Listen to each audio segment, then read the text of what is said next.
So ngayon guys, aakitin natin ang pinaka sikat na bundok ata sa Zambales. Ito ang Mount Mariglem sa Cabangan, Zambales. Ito, nag-aantay kami ng sasakyan. At pumunta muna kami sa McDo dahil bibili kami ng aming snacks. Dito kami sa Kambingan at Bulaluhan. Ano to? Hindi ko alam yan. Ito pala, kasama ko si Red, kaibigan ko. Dito na may sinasabi sa amin yung mga tour guide. Dito na orientation pala yung tawag doon. Ito, start na kami maglakad papunta ng bundok. Sumakay na rin kami ng kulong-kulong. Ewan ko kung bakit hindi na lang namin nilakad. Ayan si Red, kasama namin. Kasama ko lang pala, ako lang mag-isa. Dalawa lang kami. Medyo nakakahilo na nga dito dahil yung mga bato. Eto na, nag-start na kami dito sa may forest.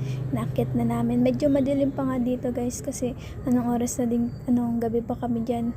Tawa ko pagod. Sabi ko naman kasi pag may magpahinga, magpahinga. 'Di ba? Ang dumi ng damit ko. Ay, nakabot na pala kami sa Pick 1. Ito yung pinakamahirap dito. Medyo na sisinagan na din kami ng araw. Dito, punta na kami sa may Pick 2. Medyo maliwanag na din dyan, oh. Ganda ng ano. Ganda. Wala akong masabi guys. Maganda. Ito na yung sunrise.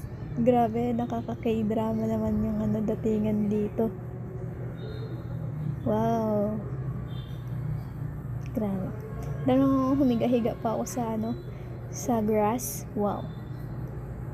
Kasi nakita ko inspo sa social media. Ano na pala kami sa pick 3. Ito, pick 4. Ang bilis.